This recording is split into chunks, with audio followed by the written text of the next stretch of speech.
தொழில் முனைவோருக்கு சிவப்பு கம்பள வரவேற்பளிக்கும் குஜராத்தில் புதிதாக தொழில் தொடங்க ஏராளமானோர் ஆர்வத்துடன் செல்கின்றனர். இதற்கு காரணம் அம்மாநில அரசு தொழில் முனைவோருக்கு அளிக்கும் முன்னுரிமை மட்டுமல்ல, தடையற்ற மின்சார வசதியும்தான். ஆனால் கடந்த 10 ஆண்டுகளுக்கு முன்பு குஜராத்தில் கடுமையான மின் பற்றாக்குறை இருந்ததை பலரும் அறிந்திருக்க மாட்டார்கள். அதுபோன்றதொரு நிலையில் இருந்த குஜராத் மின் உற்பத்தியில் தன்னிறைவு பெற்ற மாநிலமாக மாறியது எப்படி என்பதை இப்பொழுது பார்க்கலாம். தமிழகத்தில் தற்போது நிலவும் மின்தடை சூழலுக்கு இணையான நிலைதான் குஜராத்திலும் 10 ஆண்டுகளுக்கு முன்னர் நிலவியது. வீடுகளுக்கு மின்சாரம் வழங்க முடியாத நிலை, தொழிற்சாலைகள் மின் பற்றாக்குறையில் முடங்கத் தொடங்கின. இந்த நெருக்கடிகளுக்கு இடையே கடந்த 2001ஆம் ஆண்டு குஜராத்தை கிடுகிடுக்க வைத்தது பூஜ் நிலநடுக்கம். பொருளாதார முடக்கம் மற்றும் மின் பற்றாக்குறை என்று இருதலை கொள்ளி எறும்பாக தவித்த குஜராத்தை தனது நிர்வாக திறமையின் மூலம் இன்றைக்கு நாட்டின் முன்னோடி மாநிலமாக மாற்றிக் காட்டியிருக்கிறார் குஜராத் முதலமைச்சர் நரேந்திர மோடி. மின் உற்பத்தியை அதிகரிப்பதன் மூலமே பொருளாதார வளர்ச்சியை வேகப்படுத்த முடியும் என அவர் நம்பியதால் மின்சாரத்துறைக்கு முழு முதல் முக்கியத்துவம் வழங்கப்பட்டதாக சொல்கிறார் குஜராத் எரிசக்தி துறையின் முதன்மை செயலாளர் பாண்டியன். நாம் இந்த நாட்டிலே 10% ஜிடிபி வளர வேண்டுமானால் மின்சாரம் 12% உற்பத்தியாக வேண்டும் ஒவ்வொரு ஆண்டும். அதன்படி திட்டமிட்டு எந்தெந்த துறையிலே மின்சார உற்பத்தி பெருக்க முடியுமோ அந்தந்த துறையிலே பெருக்குவதற்கு நாங்கள் இந்த திட்டங்களுக்கு அனுமதி அளித்தோம்.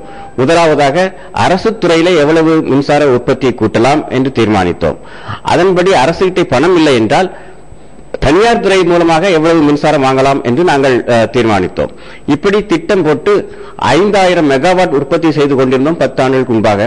இன்றைக்கு ஏறக்குறைய 12,000க்கும் அதிகமான மெகாவாட்டிலே நாங்கள் உற்பத்தி செய்கிறோம். எங்களுடைய தேவையை விட இது 2000 மெகாவாட் அதிகம். மின் விநியோகத்திற்கு பெரும் சவாலாக இருப்பது டிரான்ஸ்மிஷன் லாஸ் எனப்படும் விநியோக இழப்புதான். இதனை கட்டுப்படுத்துவதிலும் குஜராத் மின்சார வாரியம் வெற்றி கண்டுள்ளது. 10 ஆண்டுகளுக்கு முன்பாக எங்களுடைய டிஎன்டி லாஸ் 35% இருந்தது. அந்த 35% எப்படி குறைப்பது என்று திட்டமிட்டு நாங்கள் விவசாயிகளுக்கு என்று ஒரு தனி டிரான்ஸ்பார்மரை உருவாக்கினோம். மற்றபடி வில்லேஜஸ்க்கு தனி டிரான்ஸ்பார்மர்ஸ் உருவாக்கினோம். Feeders have been separated, one for agriculture purpose and one for the village purpose. இப்படி செப்பரேட் பண்ணும்பொழுது எங்கேயுமே எந்த இடத்திலே லீக்கேஜ் அதிகமாகிறது என்பதை உடனடியாக கண்டுபிடித்து விட முடியும். குஜராத்தில் பாயும் ஆறுகளில் ஒன்றான நர்மதை ஆற்றின் குறுக்கே கட்டப்பட்டுள்ள அணையில் மிகப்பெரிய நீர் மின் உற்பத்தி நிலையமும் செயல்படுகிறது. இதில் கிடைக்கும் மின்சாரம் குஜராத் மாநிலத்தின் வளர்ச்சிக்கு குறிப்பிடத்தக்க அளவு பங்களிக்கிறது.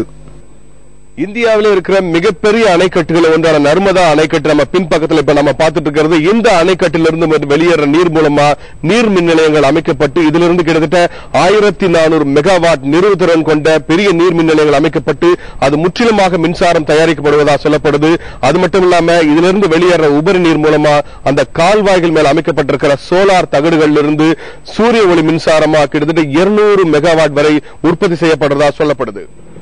குஜராத்தின் பொருளாதாரத்தை மீட்டெடுப்பதில் விவசாயத்துக்கு பெரும் பங்கு உண்டு என்பதை மோடி தலைமையிலான அரசு உணர்ந்துள்ளது.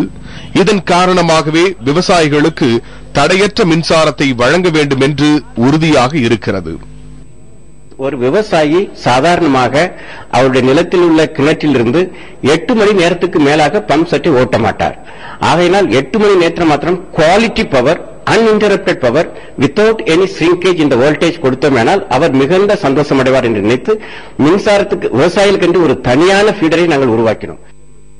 மின் உற்பத்தியை அதிகரித்ததன் மூலம் 10 ஆண்டுகளில் பாராட்டத்தக்க வளர்ச்சியை அடைந்துள்ள குஜராத் மின் பற்றாக்குறையால் தவிக்கும் தமிழகம் போன்ற மாநிலங்களுக்கு சிறந்த முன்னுதாரணமாக திகழ்கிறது. இது மட்டுமின்றி தேவைக்கு அதிகமாக உற்பத்தியாகும் மின்சாரத்தை இந்தியாவின் 12 மாநிலங்களுக்கு குஜராத் விற்பனை செய்கிறது. இதன் மூலம் கிடைக்கும் வருவாயை கொண்டு தனது பொருளாதாரத்தையும் மேம்படுத்தி வரும் குஜராத் அரசு ஒரே கல்லில் 2 மாங்காய் அடிக்கிறது. புதிய தலைமுறைக்காக ஒளிப்பதிவாளர் சதீஷ்குமார் மற்றும் ராஜசேகருடன் மதிவாணன்.